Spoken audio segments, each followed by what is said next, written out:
Hello everyone, my name is Professor Dr. Muhammad Tajuddin, and in this video I would like to talk about the topic of are our universities producing graduates with conservatives and extremist attitudes about race and religion.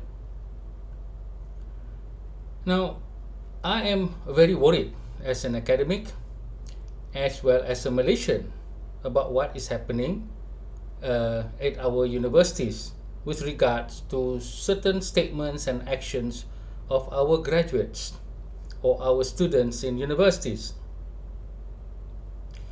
We have come to know of the recent incident where the UITM students protesting against the admission of a small number of non-Bumiputra students into the institution in a temporary situation.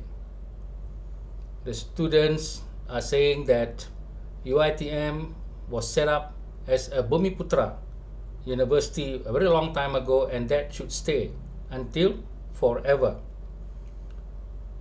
So this is a very conservative stand, not taking into account the context of the history, the needs of the nation, the requirement of today's professional relationship, as well as requirements. But the stand is a simplistic one that is usually very reflective of certain conservative political parties outside of the university. That is only one incident. Now, the second incident is during 2019, when there was the issue of the Jawi script to be used in the syllabus of Bahasa Malaysia. There was some protests from non-Malays and non-Muslims, and GAMIS, which stands for the Gabungan Mahasiswa Islam se-Malaysia, group of young graduates headed by Muhammad Zofri, who uttered some very harsh words about something that may relate to May 13, which is a very terrible incident in our country.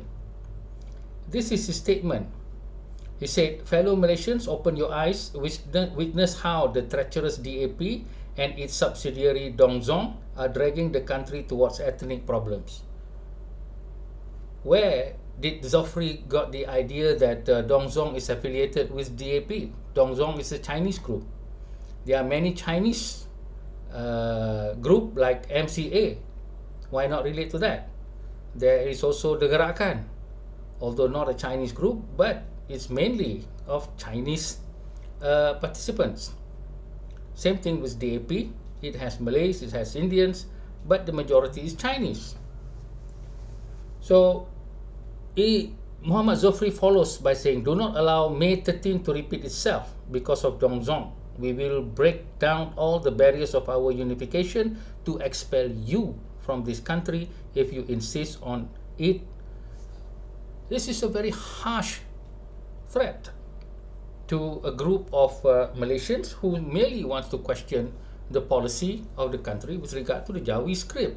The Jawi is just a script, it's an Arabic script.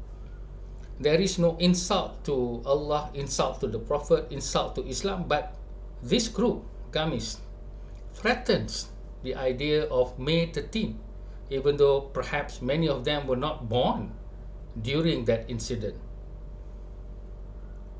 And so this is again another example of not just a conservative stand like the UITM student. GAMIS has now broached on an extremist stand. Now, the third incident involves a University Malaysia Sabah student who, in his convocation, stood up on the stage and did the Sieg Heil, or the Hitler salute that is used by the Nazi during World War II. Apart from that, the student had written in his Facebook that he supports Hitler in the killing of millions of Jews, or the genocide of killing of the million of Jews, children, women, elderly, infants perhaps, because of his hatred towards the Jews, since he himself is a Muslim.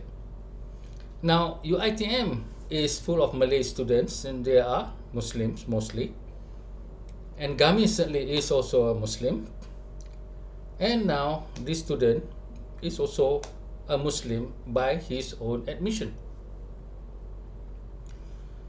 Now, with these three incidents, for me, this is a very frightening situation for the country. But as an academic of 37 years, I am asking several questions here. First of all, where did these students pick up this conservative, extremist, as well as some sort of like a Holocaust advocating attitude? Some of us still remember the statement of Bruce Gilley saying that this country, Malaysia, if they have leaders who advocate Holocaust, then this country cannot be a middle player.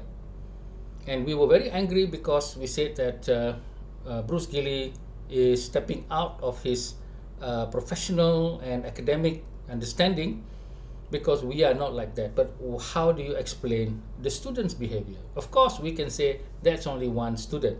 But I happen to know many Malays or Muslims in this country who advocate this idea of eliminating Jews simply because they believe that in Islam it is required that you hate the Jews. I'm a Muslim. I read the Quran, and I don't get that attitude from the Quran. The Quran forbids people to act like as if because of their genealogy, or because of their race, or because of their understanding of history, that they are the preferred children of God. And that could happen to anyone who are arrogant enough to think that they are on the righteous path, and therefore will be admitted into heaven simply because they are of a certain race or a certain kind of faith. Now, the first question I would like to ask again is, where did they pick this up? Is there a research that has been done to check the syllabus or the curriculum, the assignments, or the lectures of the academics in these universities that the students are from? Certainly from UITM, certainly from some universities that has Islam with its name, or certainly even University of Malaysia Sabah. Now, it is important to understand if these attitudes are also prevalent, of this conservative and extremist attitude prevalent among the academics, then we have an even bigger problem than just students talking about all these things. Now, another theory could be that these students picked up this narrative outside of the university. Maybe they were part of the political group of UMNO or political group of PAS that is always harping on the idea of race and religion to get voters among the Malays and among the Muslims. Perhaps many of these students are part of that. Okay? Or perhaps even a third theory, that they pick this up from NGOs, not from political parties. They may be part of ABIM or IKRAM or ISMA or any other tabligh. Perhaps some of these NGOs are propagating this conservative and extremist attitude. Have there been any research on that subject? We need to know. For the politics, we are always used to the statements of their leaders, so we don't really have to do any research. We can see the extremist and conservative attitudes ourselves. But for the NGOs, we are not certain.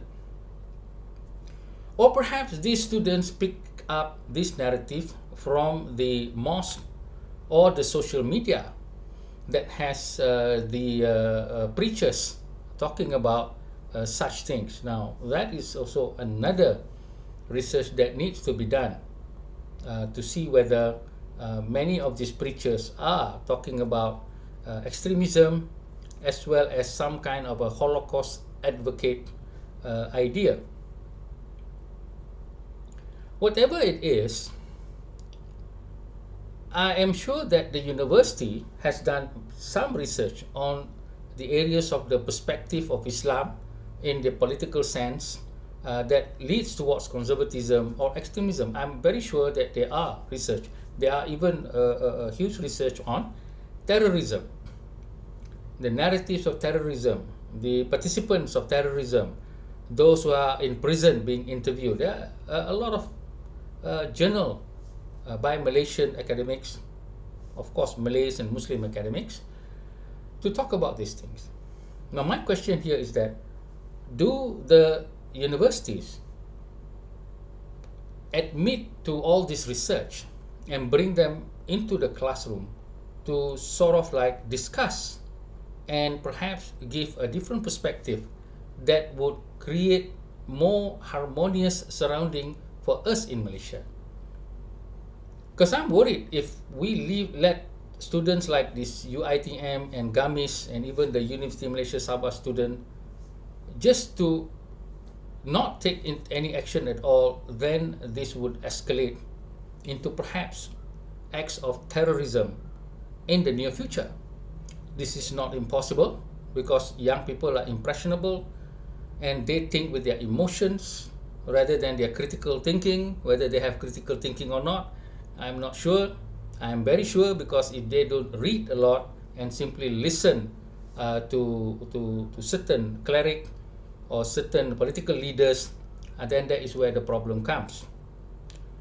As an academic myself, I would like to say that the university must take responsibility in the sense that some idea about what the academics are doing need to be understood, and also to look at the assignment as well as to the lecture input and guest speaker input to see and to bring all these attitudes into the university so that it can be discussed. But sometimes the problem here is if the administration or the administrators of the university are always frightened that other lecturers who are having a different opinion cannot be brought into the university in order to preserve harmony.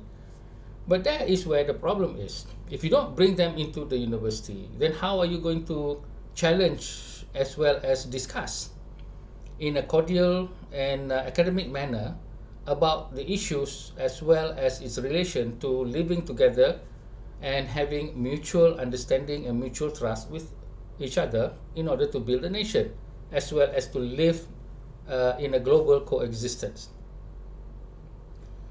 So if they are left outside, preachers that advocate such conservative, extremist, and even perhaps even terrorist attitude will be picked up by the impressionable students or graduates who think that it is their responsibility to correct what is wrong in society on their own without the wisdom of guidance from those who would be much better at speaking about this matter.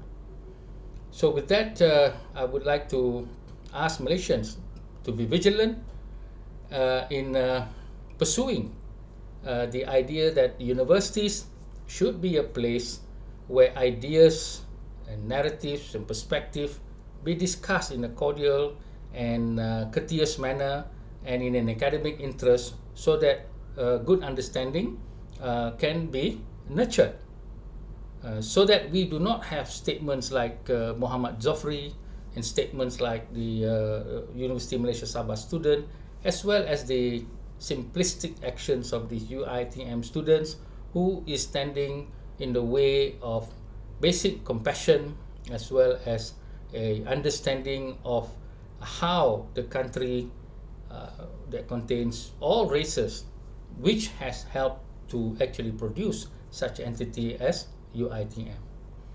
With that, I leave you to think about these serious matters. Thank you.